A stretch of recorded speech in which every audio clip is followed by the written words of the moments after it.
Hello guys, welcome back. This is episode number 4 in my Monster Hunter Freedom walkthrough, and today we are going to do a lot of shit. Starting off with, we're going to catch a Yian Kut-Ku today, and then we are going to kill us a rubber chicken. And much more. Sort of. So, capturing a monster is a little bit different than killing. Because the goal is to not kill the monster. As it's so obvious enough, it says fucking capture in the title. Or catch, to be accurate. But, so the trick here is to learn when a monster is capturable. I don't think that's even a word, but who cares? So, in a sense, it's kind of like Pokemon, but with a very large, blood-crazed monster and an actual trap, instead of a little cartoonish animal in a ball. So, again, finding when the monster is weak is key. This is going to be easy because this is a Yian Kut-Ku, and the obvious sign when a Yian Kut-Ku is weak is when its ears are pinned back.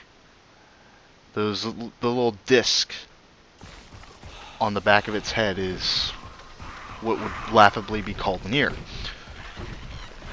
So again, when those go back, that's the indication that he's going to be eligible to be captured. And because we are not feeling suicidal today, we are going to wait for the Yian Kut-Ku in Area 3 instead of going straight to Area 9 and finding him. And I wanted to go on a murderous rampage with these guys, but that was a very pathetic swing. And we're just gonna get some shrooms, just entertain ourselves and collect them, and possibly consume them and see many bright and colorful images. Wait, what? Anyway. So the Yian Kut-Ku is, in this particular round, he's gonna take some time getting here, so just gonna dick around for a little bit, just out of complete boredom. And something I should probably point out is that offline, I did make some adjustments with my hunter. I'm pretty sure that the torso armor is a bit different. I upgraded the sword from Agito to Dragon Agito, and I also have the hunter waist part. And I'm pretty sure the helmet and the gauntlets are Velociprey, and I don't quite remember the legs. But I might just make a log of it for next time. I don't know. So, waiting for monsters can be so boring sometimes, but it can be very beneficial. Very. And here comes the Kut-Ku. And I've noticed with the Kut-Ku that I'm pretty sure the wings and most of the tail happen to be a weaker part of the body, while the legs actually happen to be stronger. So, if you're hunting or capturing this monster, those would probably be the best places to hit. Aside from the head, of course. So, with capturing this monster, you're pretty much gonna fight him the same way you would normally fight him if you were gonna kill him. Except we're not gonna kill him. Because in this quest we're not feeling too homicidal.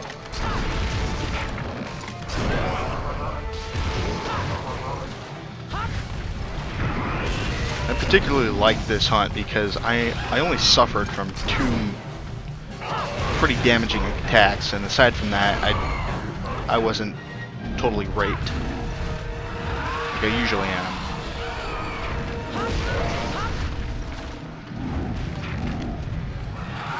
I kind of changed up the fighting style too. I'm doing mostly a hit and run, Mostly because it was... I think I haven't played this game since the last recording. And I only played for maybe about an hour or two before I started recording this one. So I didn't really want to risk anything in this one. In this hunt, anyway.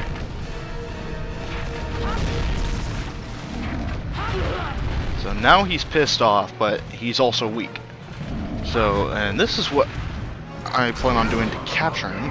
I'm going to take one more shot at him just to make sure that he's not going to recover in any sort of way. And this was kind of a mistake to do. Not the flash bombing, but setting up the pitfall trap just where it's at right now.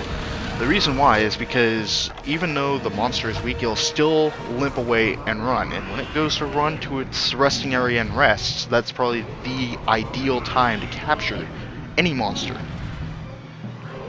But when a monster is weak and it's in a position where it can leap, or not leap, but limp away,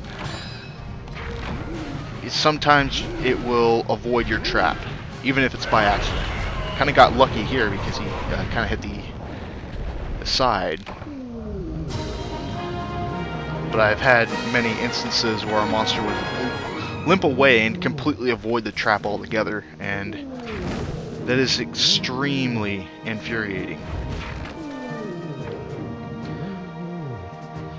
And as for traps, of course have the pitfall trap, then you have trank bombs to put the monster asleep once it's in the trap, and if by some sheer dumb luck you happen to fuck up with your trap, most of the time capture quests will also have a trap tool lying in the item box for you to get, and you can combine that with a net to make a pitfall trap, or in the later games you can combine it with a Genpray Fang or a Thunderbug to create a shock trap.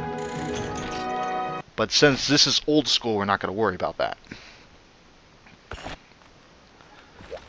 Now the next quest here is, I believe we're going to be hunting a Gypceros. I'm not even sure if that's how you pronounce it, so I usually just call this guy the Rubber Chicken, because he honestly looks like a rubber fucking chicken. And for beginning hunters, this will be probably the big quest that will make you rage the most.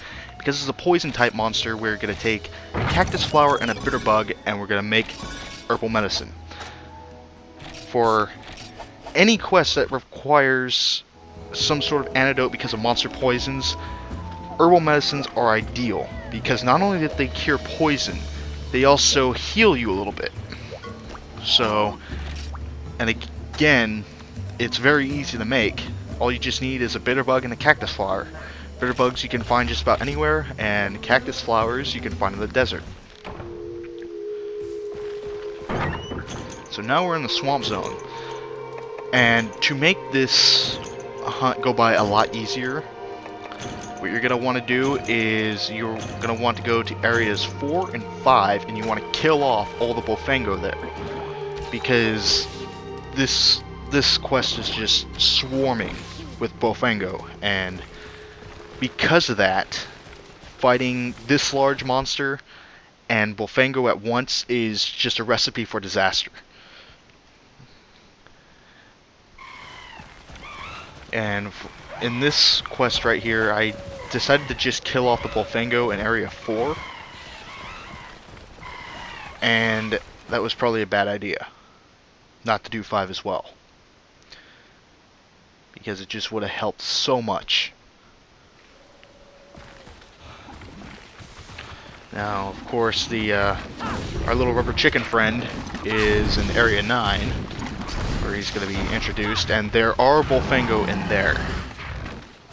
As soon as that hunt starts in area 9, single out the Bofango first. It will make it a lot easier. Another thing that you have to be aware of with the rubber chicken is that it has a light crystal in the crest on its forehead, which emits a bright flash whenever it it does a particular motion several times. And it will stun you. And more often than not, you will get your ass blindsided. Not so much by the Gyarados itself, but from the swarming Bullfango if you didn't happen to kill them first.